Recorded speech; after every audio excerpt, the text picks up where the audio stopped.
അസ്സലാമലൈക്കും, welcome to my YouTube channel. അപ്പോഴേ ഞാനിന്ന് വന്നിരിക്കുന്നത് ഒരു നല്ല ടേസ്റ്റ് ആയിട്ടുള്ള വെളുത്തുള്ളി അച്ചാറിൻ്റെ റെസിപ്പി ആയിട്ടാണ്.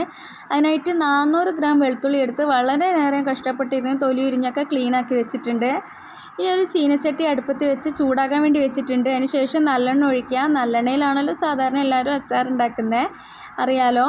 നല്ലെണ്ണയിൽ ഉണ്ടാക്കുമ്പോൾ അച്ചാർ പെട്ടെന്നൊന്നും കേടാവില്ലല്ലോ.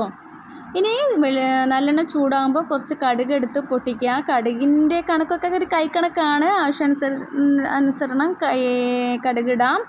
അതിനുശേഷം എനിക്ക് കറിവേപ്പില വലിയ ഇഷ്ടമല്ലാത്തതുകൊണ്ട് വളരെ കുറച്ച് കറിവേപ്പില കടുക് പൊട്ടിയതിന് ശേഷം ഇടുന്നുണ്ട്. ഇതൊരു പീസ് ഇഞ്ചിയാണ്, ചെറിയ പീസ് ഇഞ്ചിയാണ്. ഇഞ്ചി ചെറുതാക്കി അരിഞ്ഞതിന് ശേഷം അതും ഇട്ടു. പിന്നെ 2 പച്ചമുളക് അരിഞ്ഞത് അതും ഇട്ടു. ഇതൊന്ന് നല്ലോണം വഴറ്റുക. മൂത്ത് കരിഞ്ഞു പോകാതിരിക്കാൻ ശ്രദ്ധിക്കണം. ഇത് നല്ലോണം ഒരു പാകത്തിന് വഴണ്ട് വരുമ്പോൾ നമ്മൾ നേരത്തെ ക്ലീനാക്കി വെച്ച വെളുത്തുള്ളി ഉണ്ടല്ലോ, ആ വെളുത്തുള്ളി കൂടി ഇതിലേക്ക് ചേർത്ത് ഒന്ന് ചെറുതായിട്ട് ഫ്രൈ ആക്കുക. അങ്ങനെ ഫ്രൈ ആകുമ്പോഴാണ് ഈ വെളുത്തുള്ളി അച്ചാറിന് നല്ലൊരു ടേസ്റ്റ് വരുന്നത്. അച്ചാർ നമ്മൾ ചോറ് കൂട്ടി കഴിക്കുമ്പോൾ ആ വെളുത്തുള്ളി കടിക്കാനായിട്ട് കിട്ടും. അതൊരു പ്രത്യേക സ്വാദാണ്. ഇതാ ഞാനിപ്പോൾ വെളുത്തുള്ളി ഇട്ടിട്ടുണ്ട്. വെളുത്തുള്ളി ഇനി ഒരു മീഡിയം ഫ്ലെയിമിൽ കിടന്ന് അങ്ങനെ വഴണ്ട് വരട്ടെ. ഇതൊന്ന് ശ്രദ്ധിച്ചുകൊണ്ടിരിക്കണം കേട്ടോ, കരിഞ്ഞു പോകാതിരിക്കാൻ ശ്രദ്ധിക്കണം. അപ്പോൾ ഇതൊന്ന് വഴന്ന് വരുന്ന സമയം കൊണ്ട് നമ്മൾ 1.5 സ്പൂണ് മുളക് പൊടി, ടേബിൾ സ്പൂണാണ്, 1.5 ടേബിൾ സ്പൂൺ മുളക് പൊടി, 1/4 ടീസ്പൂൺ മഞ്ഞൾപ്പൊടി. ഇനി നമ്മൾ ചേർക്കാൻ പോകുന്നത് കശ്മീരി മുളക് പൊടിയാണ്.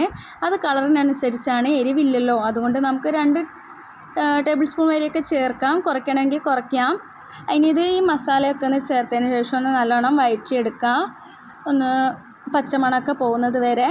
ഇതിപ്പോൾ ഇട്ടത് ഉലുവാപ്പൊടിയാണ്, ഇത് കായപ്പൊടിയുമാണ്. ഇത് ചേർത്തിട്ട് നല്ലോണം വഴറ്റിയെടുക്കാം. മൂത്ത് കരിഞ്ഞു പോവാതിരിക്കാൻ പ്രത്യേകം ശ്രദ്ധിക്കണം കേട്ടോ.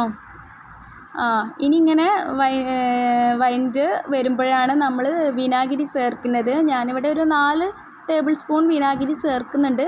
പുളിപ്പ് കൂടുതൽ വേണമെന്നുണ്ടെങ്കിൽ 1 ടേബിൾ സ്പൂൺ കൂടിയൊക്കെ ചേർക്കാം, അല്ലെങ്കിൽ കുറയ്ക്കണമെന്നുണ്ടെങ്കിൽ കുറയ്ക്കുകയും ചെയ്യാം. ഞാൻ എൻ്റെ പാകത്തിനനുസരിച്ചിട്ടാണ്, അതിൻ്റെ ടേസ്റ്റിനനുസരിച്ചിട്ടാണ് ഇടുന്നത് കേട്ടോ. നമ്മൾ ഉപ്പിട്ടില്ലല്ലോ. ഇനി ഇടാൻ പോകുന്നത് ഉപ്പാണ്.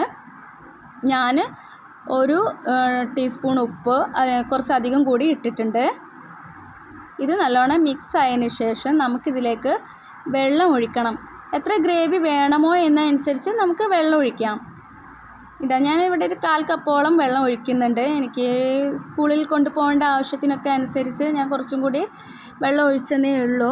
ഇത്ര ഗ്രേവി വേണ്ടാന്നുണ്ടെങ്കിൽ കുറയ്ക്കാം. ഇത് ഈ ശർക്കരയാണ്, അതുകൂടെ ഇട്ടിട്ടുണ്ട്. ഇനി ഇത് ഇരിക്കും തോറും കുറച്ചൊന്ന് കുറുകും കേട്ടോ. ഇതാണ് ഇതിൻ്റെ പാകം. ഇതൊന്ന് തിളച്ച് വരുമ്പോൾ ഓഫാക്കാം. ഇപ്പോൾ ഈ പരുവത്തിലാണ് ഇരിക്കുന്നത്. ഇത് തണുത്ത് കഴിഞ്ഞതിന് ശേഷമുള്ള ലുക്കാണ് കേട്ടോ. നമുക്കിത് ഒരു പാത്രത്തിലേക്ക് മാറ്റാം. പാത്രത്തിലേക്ക് മാറ്റി ഒന്നുകൂടി ചൂടാറിയതിന് ശേഷം ഞാൻ ഈ കുപ്പിയിലേക്ക് ഒഴിച്ച് വെക്കുകയാണ്. ഇപ്പോൾ കറക്റ്റ് പാകത്തിനുള്ള ഗ്രേവിയൊക്കെ ആയി കിട്ടിയിട്ടുണ്ട്. അപ്പോൾ ഈ റെസിപ്പി ഒന്ന് എല്ലാവരും ട്രൈ ചെയ്ത് നോക്കണം, കാണുന്നവരെല്ലാം.